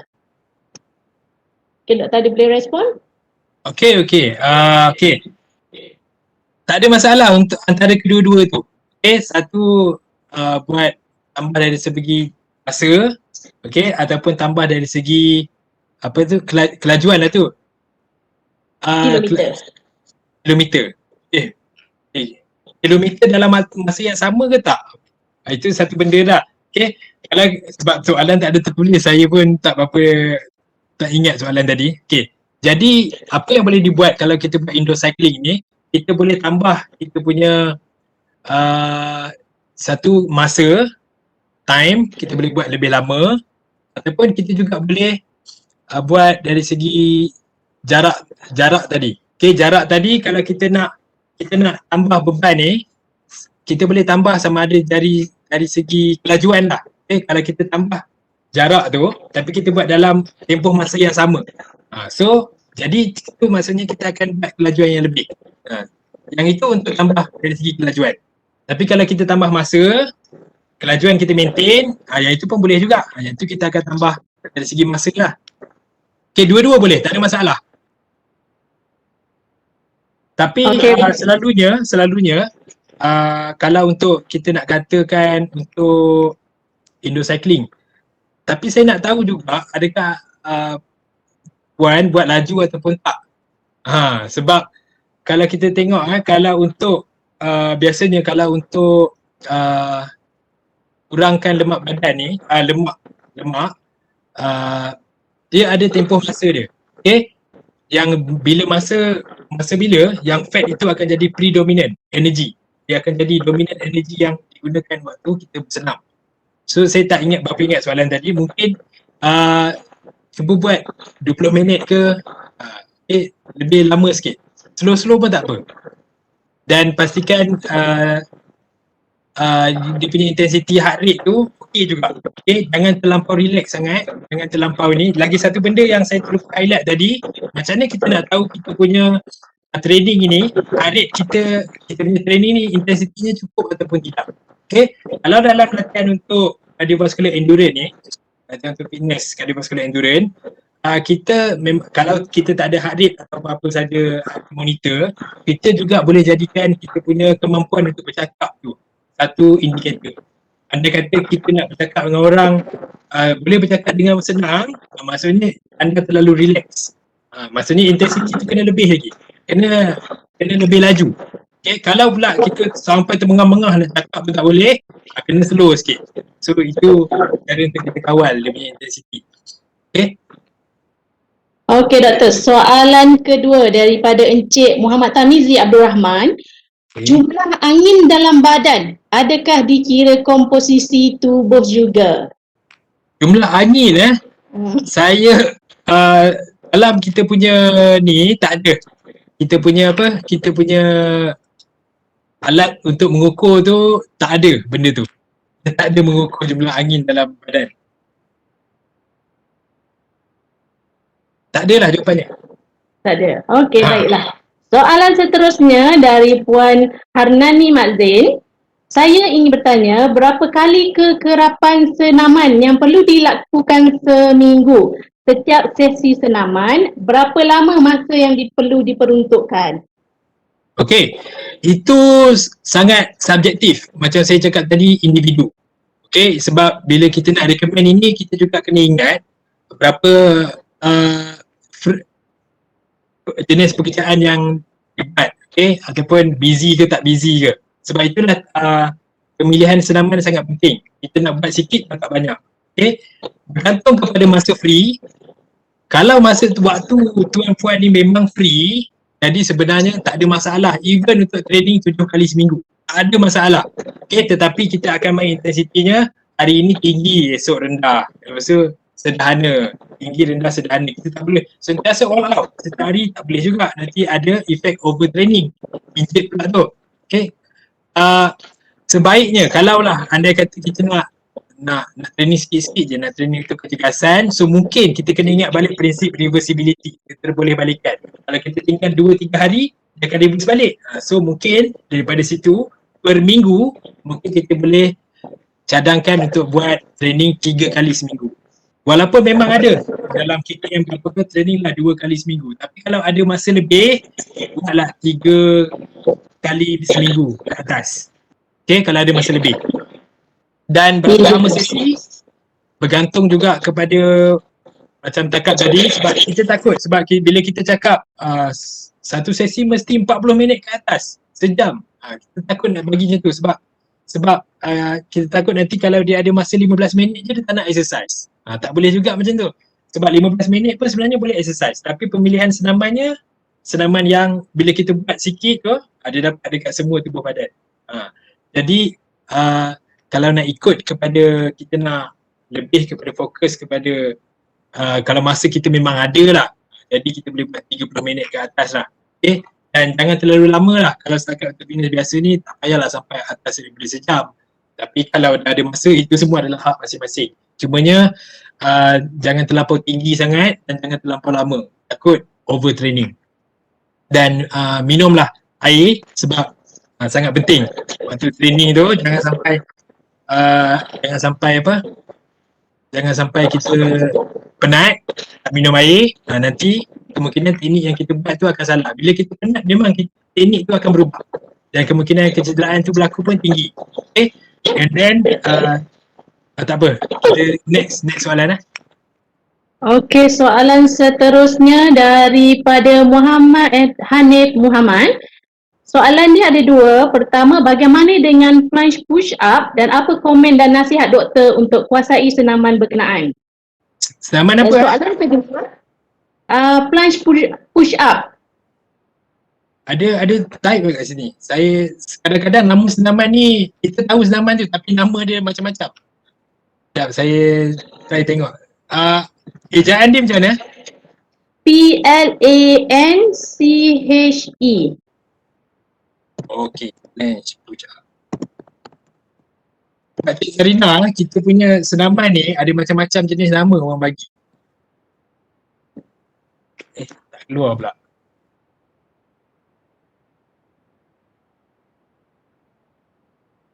PLANCHE push up. Okay, plunge push up. Okay. Oh, plunge push up macam ni. Okay, ni nama dia plunge push up ya. Okay, plunge push up ni okay, yang ini memang kalau untuk orang yang memang terlatih betul tak ada masalah untuk buat. Tapi kalau memang orang baru-baru ni tak payah buat lah. Okay, kalau yang baru-baru ni memang kena train. Banyak lagi benda yang kena train sebelum nak buat ni. Satu benda yang penting untuk kita train adalah kita punya core.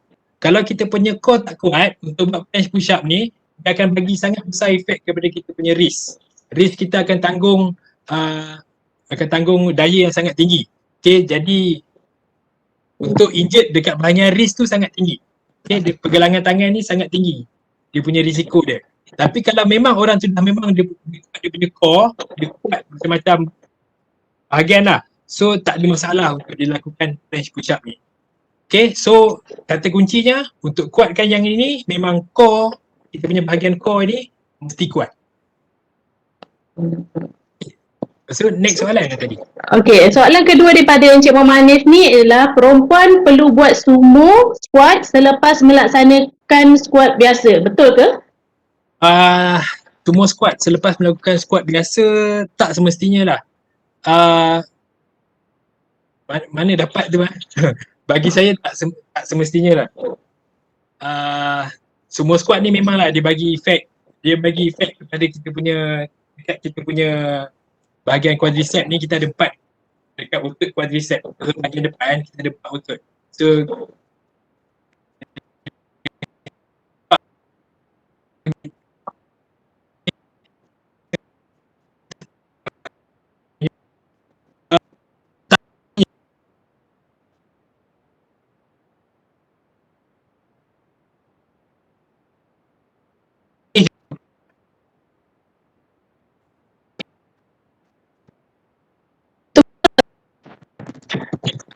lain problem. Mungkin boleh Saya ulang tu. balik? Okay. Saya punya line ke siapa? Tak tahu. Okay. Kalau untuk yang kita cakap tentang push up tadi, bukan push up pula, sumo squat, adakah perlu dilakukan dengar ke? Dengar. Adakah perlu dilakukan selepas squat biasa ataupun tak? Jawapannya adalah bagi saya, dia bukannya satu kewajipan lah. Okay? Sebab dia punya perbezaan aktiviti otot tu memang ada. Cumanya dia tak adalah besar sangat. Kita pun dah try dekat lab, bila kita buat macam-macam jenis squat, memang ada perbezaan sikit tapi tak terlampau besar. Okay. Jadi dia boleh dilakukan. Sumo squat ni bagus, squat biasa pun bagus untuk kita penuhi prinsip variasi tadi. Okay, buatlah hari ni buat ini, ataupun kalau kita nak buat 3 set mungkin boleh squat biasa, squat sumo, dan macam apa-apa lagi lah jenis squat. Setakat ni kita tak dapat apa lagi bukti yang menunjukkan bahawa memang sumo squat tu perlu dilakukan lepas daripada squat biasa. Okay. Okey, soalan seterusnya daripada Hakim. Doktor boleh komen berkenaan dengan heart rate? Okay. Biasanya bila kita nak start exercise, kita akan buat warm up dulu. Okay, kenapa kita nak buat warm up dulu? Sebab kita takut waktu kita buat exercise tu, daripada heart rate biasa-biasa ni sekarang ni, contoh kata sekarang ni, mungkin kita berjalan-jalan exercise 70-80 beats per minit. Tiba-tiba pum, lari terus pucut, berapa dah. So bila dia pergi mengejut tu, bahaya. Okay, kita tak nak jadi macam tu. So kalau boleh kita buat warm up dulu untuk naikkan dia sikit-sikit. Okay, sebab ni komen kan, so saya pun bagi respons secara general lah. Okay, kalau untuk training, kalau untuk kita nak terutamanya training yang cardiovascular, training speed, training agility, dia akan melibatkan kita kena kawal kita punya heart rate. So adakah heart rate kita mencapai target heart rate itu ataupun tidak. Okay, kalau kita nak tahu berapa persen daripada kita punya heart rate ni, mudah je. Ambil je 220 tolak dengan umur kita. 220 tolak, contohlah kata ada kat sini umur 20 tahun. So 220 tolak 20 jadi 200. So 200 itu adalah dia punya heart rate maksimum. Okay, heart rate maksimumnya adalah 200 beats per minute. Jadi training latihan yang kita nak lakukan tu, kalau kita tengok hari ni kita set, kita nak buat katakanlah 70% daripada heart rate maksimum. So 70% daripada 200 adalah 140. So kita nak train 140 ni sebagai kita punya latihan untuk cardiovascular. Tapi kalau untuk latihan speed ataupun latihan agility, dia tak boleh serendah tu. Selalunya dia akan lebih tinggi lagi. Okay, dekat 90 ke 100% lah dia punya heart rate dia. Okay, jadi dia bergantung kepada apa yang kita nak lakukan. Tapi kalau dalam contoh kata nak buat angkat berat, angkat ambil papel untuk kekuatan ataupun daya tahan, kita jarang gunakan heart rate ini sebagai dia punya indikator sama ada tercapai ataupun tak. Sebab bila kita angkat berat, heart rate kita akan naik, tapi dia tak akan naik terlalu tinggi. Kalau kita nak buat latihan beban, angkat berat apa semua ni, kita selalu merujuk kepada kita punya kemampuan percentage daripada nilai kekuatan yang kita boleh angkat ataupun kita nilai daripada segi RPE, rate of perceived exertion. Lupa dah bahasa Melayu, apa yang kita rasa selesa lah. Adakah kita rasa tak selesa ke, kita boleh tentukan sama ada teruskan ataupun tidak. Okay, jadi latihan yang heart rate ni tadi tu, kita akan lebih banyak fokus kepada latihan-latihan cardiovascular endurance, latihan speed, latihan agility, latihan yang melibatkan sesuatu yang memenatkan. Okay, so yang itu kita pakai heart rate sebagai indikator. Dan heart rate ini perlu ditingkatkan sikit demi sikit. Sebab itulah pentingnya warm up. Okay, itu je. Baik, soalan seterusnya daripada Puan Sharifah Salbia. Saya mengalami kecederaan lutut kanan dan dalam proses pemulihan. Jadi apakah senaman yang sesuai untuk situasi saya? Okey, kalau dalam keadaan itu mengalami apa kecederaan apa ni, lutut kanan? Lutut kanan. Okey, kalau dia ada kecederaan di bahagian lutut. Okey. Senaman yang kita boleh lakukan, kita boleh lakukan senaman biasa sebenarnya, senaman squat apa semua. Dia bergantung kepada tahap. Jadinya maksudnya kalau kita nak dapatkan jawapan yang tepat adalah kita kena tengok dulu macam mana jenis kecederaan tu, kita kena tengok dulu adakah mampu buat ataupun tidak.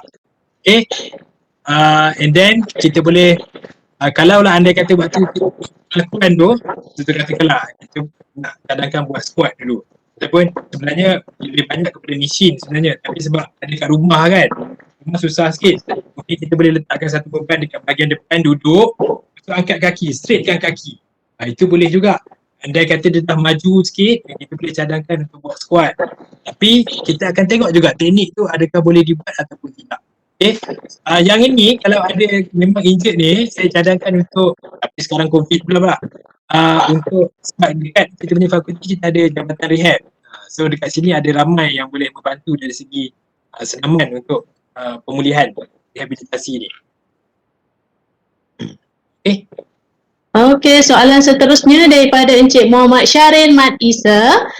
Macam mana nak tahu heart rate kita dah kena monitor atau slow downkan aktiviti kita tanpa apa-apa heart rate monitor? Okey, yang ini soalan ni macam yang saya cakap tadi, ada yang saya bercakap tentang kita panggil apa? Bercakap. Okay, kita bercakap. Contoh kata ada rakan ataupun ada rakan lah kat sebelah. Waktu kita lari, lepas tu kita cakap dengan dia, kita penat. Kita tak larat dah nak cakap. So jadi maksudnya kita punya heart rate ni mungkin dah terlebih daripada kita punya intensity tu dah mungkin terlebih. Jadi kita kena slow down. Okay, kita kena slow down supaya heart rate tu tak terlampau tinggi. Okay. Dan selalunya kalau orang yang serious training ni, dia dah ada dia punya set, dia punya heart rate tu kena berapa. Okay, pastikan senaman hari ini heart rate-nya tidak melebihi 70%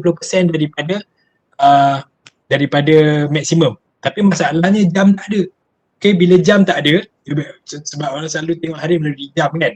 Jam tak ada nak monitor. So jadi kita gunakanlah teknik yang bercakap tadi ni, adakah kita masih boleh bercakap, berbual ataupun tidak. Kalau nak bercakap, nak buka mulut, nak cakap dah terpengah, jadi kita boleh slow down lah. Okey, soalan dari Encik Muizzuddin Ismail Mokhtar. Apakah senaman yang sesuai untuk individu yang mengalami sakit kaki dan lutut? Senaman yang sesuai untuk individu yang sakit kaki dan lutut? Ya. Yeah. Kaki tu banyak bahagian juga tu. Senaman-senaman macam yang selalu orang tanya pasal kecederaan apa ni semua, selalunya kita akan tengok dulu kepada jenis kecederaan tu sendiri. Okay, kita akan tengok apa kemampuan yang dia boleh lakukan ketika itu dan apa jenis kecederaan yang berlaku dekat dia time itu. Daripada situ barulah kita boleh prescribe apa yang boleh dilakukan.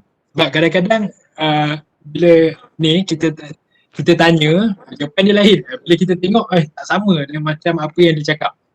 So jadi pemilihan senaman itu akan bergantung kepada kepada kecederaan yang dialami. Okay, kalau yang basicnya adalah kita panggil senaman knee extension ataupun luruskan lutut. Okay, kita akan letakkan beban dekat bahagian, mungkin lihat beban dulu, okay, tapi macam saya cakap tadi lah, bergantung kepada apa yang kita lihat keadaan dia. Okay, kalau dia bergerak senang mudah aja, dan kita akan proceed, kita akan bagi cadangan, okay, kita letak beban sikit dekat dia punya, contoh kata pegang sikit dia punya bahagian kaki ni, kita boleh letak beban, tali ke apa ke, band ke, resistance band, sudah dia bergerak. Okay, ataupun kalau dah tengok, semua boleh buat ni, kita sakit, tak boleh buat. So kita boleh cadangkan exercise yang lebih, seperti buat squat, tapi squat kita pun banyak dia punya variasi dia. Squat, yang kita bagi yang paling simple dulu, mungkin dia bersandar dengan bola dulu, dekat belakang, dekat dinding. Okay, tapi itu semua akan bergantung kepada hasil, sebab itulah dalam proses rehab, ini bukan bidang saya, ini bidang ada dekat fakulti saya ada bidang ni. Okay, dalam proses rehab dia akan screen dulu seseorang itu apa tahap kecederaan dia. Okay. Okey, soalan daripada Puan Izzah Nazir.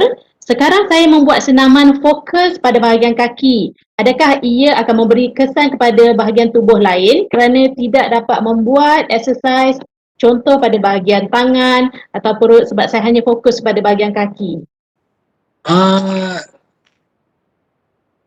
Okay. Kalau kita boleh live bercakap lagi senang sebenarnya, sebab saya tak tahu sama ada exercise yang dimasukkan, exercise kaki tu apa yang dimasukkan. Adakah dia cakap lari tu ataupun cycling tu exercise kaki, ataupun dia memang exercise tu buat squat, semua ni exercise kaki. So saya tak tahu yang itu. Okay, tapi dan saya pula tak tahu apa yang dimasukkan dengan tak mampu buat tu kan, mampu buat bahagian atas ke apa ke. Okay, adakah dia akan bagi efek? Okay, bila kita buat exercise dekat kita tubuh kita, gunalah kaki ke badan ke apa ke, memang efeknya akan lebih kepada bahagian yang kita buat.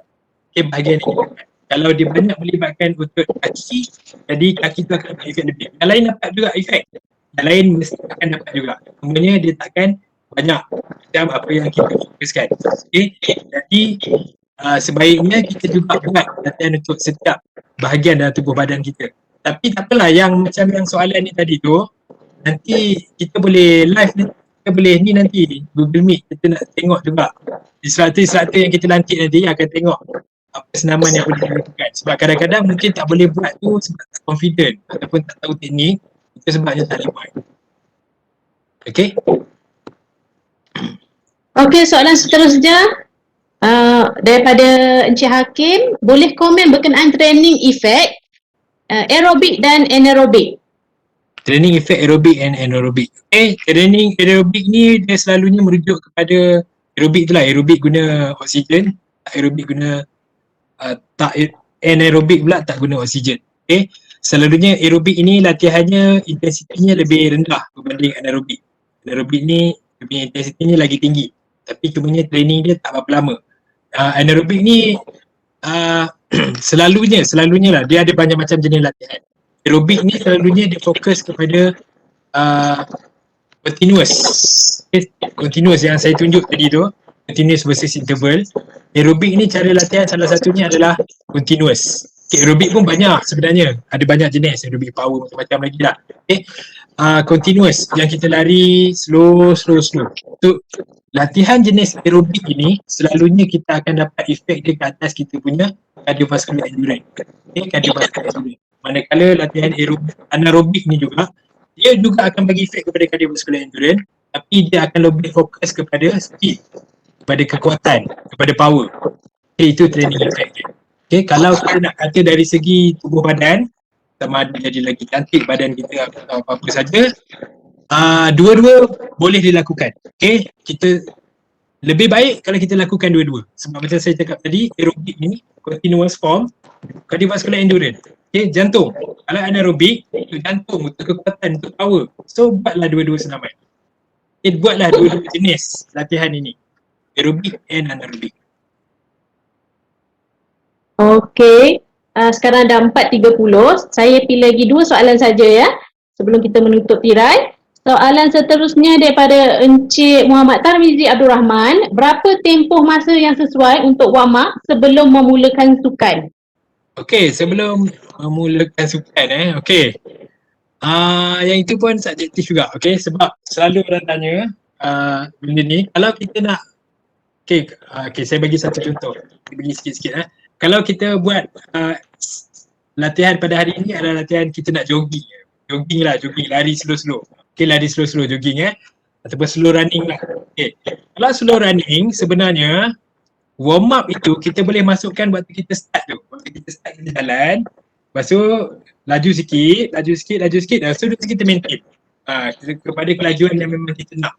Okay, so sesi warm up itu sendiri, sesi warm up tu adalah sesi yang waktu kita starting tu. Jalan-jalan, laju sikit tu. Okay. Selalunya orang buat warm up ini selalunya lah 5 ke 10 minit. Okay. Dalam sesi warm up itu dia ada warm up, dia ada stretching. Itu satu benda yang lain lah. Okay. Dia ada warm up, dia ada stretching juga. Selalunya yang orang buat silap waktu saya jawab ni dah terlebih pula daripada soalan tu kan. Okay. Selalunya stretching yang orang buat silap ni adalah apabila dia buat static stretching. Okay. Waktu dia buat warm up, kita tak buat static stretching. Lebih digalakkan untuk kita buat dynamic stretching. Stretching yang bergerak. Okay. Stretching yang seperti katalah kalau kita nak main badminton, kita buat stretching macam tu. Tak sesuai. Sebab apa? Sebab ini dia akan bagi masa relax. So yang lebih baik adalah macam ini. Okay, dia bergerak secara dynamic. Okay, secara dynamic. Ini dia punya stretching. And then lepas tu kita akan warm up dengan kita punya racket. Itu contohnya. Ni dynamic. Okay, so masa itu kalau setakat exercise biasa-biasa ni 5 ke 10 minit pun dah cukup. Okay, tapi kalau untuk prestasi sukan sebenar, of course dia akan warm up lebih lama. Okay, itu bergantung kepada objektif masing-masing. Okey, soalan seterusnya, untuk orang yang mengalami masalah slip disc, apakah senaman yang sesuai? Dan jogging, adakah ia tidak sesuai untuk orang yang mengalami slip disc? Okey, so yang ini pun banyak versi juga untuk orang yang slip disc, senaman yang sesuai. Okey, senaman yang tak sesuai adalah senaman yang kita bagi vertical loading. Okey, sebab awal-awal kalau dia injet awal-awal, bagi senaman yang vertical loading, ada beban pula ke atas, dah lah dia ada slip disc. Yang itu kita perlu elakkan waktu dia baru kena. Okay, and then bila dah pergi rehab dan macam-macam dia buat, so dia bolehlah sikit-sikit pergi ke arah itu. Dan juga kita juga boleh bergalakkan senaman seperti plank, exercise bridging, itu pun boleh buat juga. Okay, senaman-senaman yang pendek kata kebanyakannya adalah body weight dulu, dan juga kita kena elakkan. Selalunya kalau saya injet ni kita selalu cakap pasal yang dielakkan lah. Okay, elakkan dulu senaman macam yang banyak boleh lompat. Okay, elakkan dulu. So, selalunya senaman-senaman yang ringan lah kita akan prescribe untuk yang mengalami kecederaan seperti itu. Okay, ada lagi kan? Jogging jogging. Okay, kalau jogging, jogging ni adalah weight bearing kalau dia ada bersentuhan dengan tanah. So dia ada 3 senaman yang selalu dilakukan untuk kita nak train fitness dari segi cardio. Kita ada jogging, selalu lari lah, slow running. So kita ada cycling, kita ada swimming. Kenapa ramai yang takut untuk berlari ni adalah kerana dia melibatkan dengan tanah kita pijak. So kalau orang yang sakit lutut ni memang dia akan sakit lutut. Okay, tapi yang paling cepat sekali nak buang ni semua antara 3 ni sebenarnya adalah senaman adalah ni yang lari ni, weight bearing. Okay, berbanding dengan cycling dengan swimming, yang mana dia punya stress, dia punya rangsangan, dia punya stimuli kepada kita punya lutut tu kurang. Okay, and then kita tak ada nak bergetar kat mana-mana. Okay, and then sebelum saya habis, saya ada nampak satu soalan, apakah jenis exercise yang sesuai ketika berpuasa? Okay, ketika berpuasa daripada Encik Nazri. Dr. Nazri okay, apakah jenis exercise yang sesuai ketika berpuasa? So senaman yang kita boleh buat waktu puasa ni sebenarnya bergantung kepada kemampuan kita. Okay, kalau kita memang dah train, memang kita selalu training, tak ada masalah sebenarnya. Tapi waktu tu pun kita kena buat. Macam tu kata macam atlet. Atlet dia punya kekuatan dia, atlet betul-betul high performance sebab dia nak training ni memang untuk pastikan dia dapat training tu maksimum. So dia akan training waktu pagi. Tapi tu kehidupan seorang atlet lain cerita lah. Kalau untuk macam orang-orang biasa macam kita ni, ikut kemampuan kita. Kalau kita mampu lakukan senaman yang macam jogging apa tu semua, tak ada masalah untuk buat. Tak ada masalah. Tapi kalau kita tak mampu, mungkin kita boleh buat senaman yang ringan, senaman body weight ataupun senaman stretching tu, of course stretching tak penat pun tak apa, boleh buat. Okay, senaman yang pendek katanya yang kita mampu je lah untuk buat, yang kita rasa kita mampu, kita rasa tak penat sampai nak buka puasa. Banyak lagi lah benda yang boleh buat. Okay.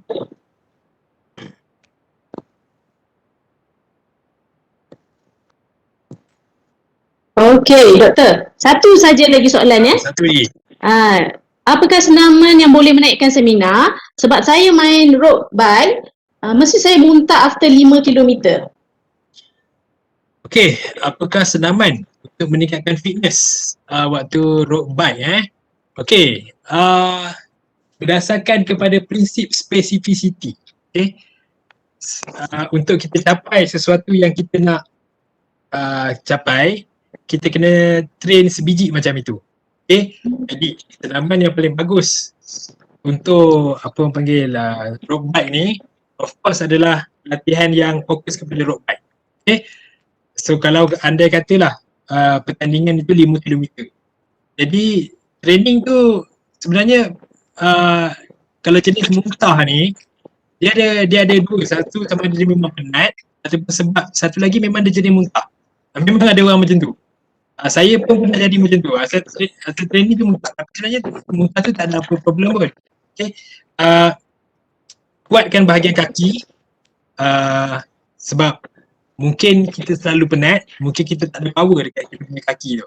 Okay. Kuatkan bahagian kaki, mungkin boleh buat squat, mungkin boleh buat plyometric. Sebab dia cycling jauh tadi. So saya rasa tak ada masalah untuk dibuat plyometric.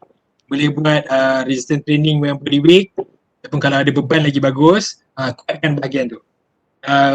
Training strength, power and muscular endurance. Okay, core pun penting juga, core. Jangan lupa, bahagian perut tu. Okey, terima kasih doktor. Saya rasa kita tamatkan sesi soal jawab kita di sini. Jadi hadirin dan hadiran sekalian, di sini saya dapat simpulkan bahawa amat penting ya untuk kita mempelajari dan mengamalkan teknik senaman dan kaedah latihan kecerdasan yang betul sebelum, semasa dan selepas bersenam bagi mengelakkan kemudaratan dan kecederaan. Jadi tuan-tuan dan puan, marilah kita bersama-sama mengambil peluang kemasan dengan menyertai program eFit Club di mana peserta akan didedahkan dengan pelbagai teknik senaman yang betul dan perkembangan kecergasan dan kesihatan anda akan dipantau oleh jurulatih yang terlatih. Jadi sebelum kita mengakhiri webinar ini, link kehadiran telah pun dibuka, jadi jangan lupa isi. Ya. Dan sambil itu kita akan terus ke acara seterusnya iaitu sesi fotografi. Jadi saya mohon agar semua audiens boleh buka kamera masing-masing.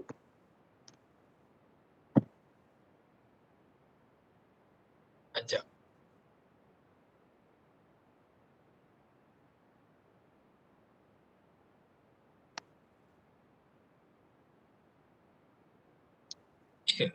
Ada Izma apa dia? Doktor.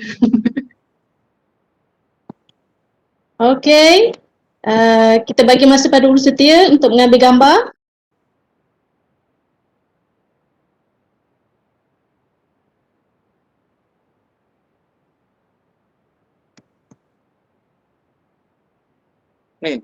Alright. Okey, akhir kata saya sekali lagi ingin mengambil kesempatan untuk merakamkan penghargaan kepada Dr. Ali dan ucapan tahniah kepada semua peserta yang memberi kerjasama sanggup menunggu sehingga selesai serta yang telah terlibat sama ada secara langsung atau tidak langsung dalam menjayakan webinar ini. Saya juga ingin memohon maaf atas kesilapan dan kekurangan sepanjang mengendalikan webinar ini. Semoga ilmu yang dikongsikan dapat memberi manfaat. Jadi, sesudah program kita pada hari ini, jangan lupa untuk sertai webinar Feed Forward siri yang kedua bertajuk Pemakanan Seimbang pada 11 Ogos 2021 pada hari Rabu jam 3.30 petang. Jumpa lagi. Bye. Assalamualaikum. Terima kasih semua. Salam, thank you Ustaz Sukan. Assalamualaikum warahmatullahi wabarakatuh. Terima kasih Ustaz Sukan. Terima kasih. Thank you Ustaz Sukan. Terima kasih. Sama. Terima kasih. Terima kasih semua. Terima kasih kembali. Terima kasih. Kat mana dapat link ya? Khalid Dalam tak tahu. chat. Kat chat. Kat chat tak ada. Betul, saya pun tak dapat tengok kat chat. To be used to get revenge on people. Are you going to deny? You told him that you were going to take me back. That is not what I said. So do not.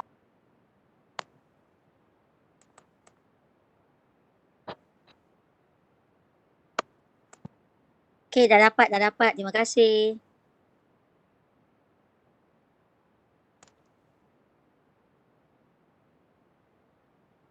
Testing.